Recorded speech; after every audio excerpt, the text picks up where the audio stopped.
On their way southwards, Ram and Laxman passed through many difficult terrain. The forests were sparsely populated. Occasionally, one encountered an ashram of a sage with a small village around it. One such ashram belonged to Rishi Matang, whose heart grieved for the lowly and downtrodden. In his ashram, one tribal devotee of Ram, named Shabari, used to stay.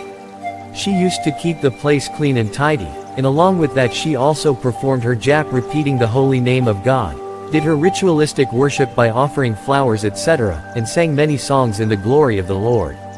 Her chosen ideal was Ram, for meeting whom she was waiting for a long time. Years passed by. Rishi Matang became old. When he was on his deathbed, he called Shabari near him and said, "Look, O devotee of Ram, your tapasya, austerities, and spiritual longing for Ram would not go in vain. Sri Ram is sure to visit this ashram. This I can say on the basis of my spiritual power. Therefore, after my departure, I plead you to wait for Ram's arrival.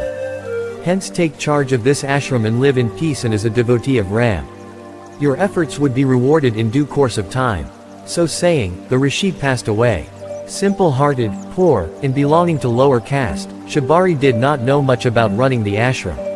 Soon everyone left her. The birds, the flowers, the shrubs and occasional domesticated animals became her friends. But she had full faith in the words of her guru Matang. When he had said Sri Ram would come to that ashram, she could not disbelieve those words.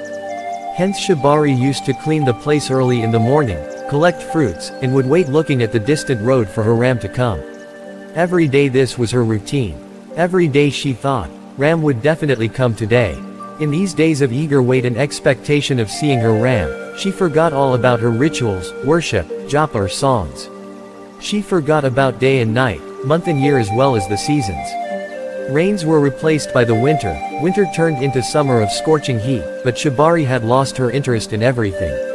For her, the sun rose with the definite hope that her Ram would come that day and she would be able to serve him. These long years of wait turned Shabari into an old woman. Her eyesight became dim and the hearing was affected. She had no remorse. She continued to keep her tiring body busy in her routine of cleaning the ashram and collecting fruits for Ram. One day, at last, Sri Ram arrived in the ashram. Pleasure of Shabari knew no bounds. The long-awaited desire was fulfilled. Falling at the feet of Ram she said, "O Ram, I cannot describe your kindness in words. When so many great sadhaks, rishis and munis and yogis cannot seek your grace even in many births, you have come to me so soon." So saying she washed the holy feet of her chosen ideal and offered him berries which she had collected from the forest that morning. And the beauty of the relation between the true bhakta and the Lord was such that Ram was happy in eating the same fruit that had been tasted by Shabari herself, lest the fruit should be sour or bitter.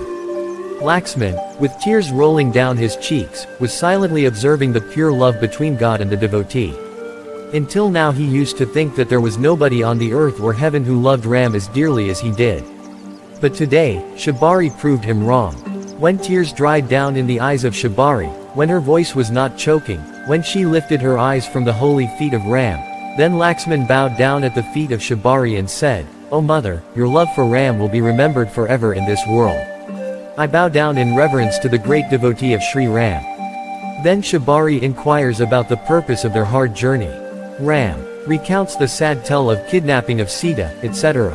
Reflecting upon the facts, Shabari directs them to go further southwards to Pampa Lake and to Kishkinda, where the monkey king Sugriv and the great Ram devotee monkey Hanuman would be of great help in their search of Sita.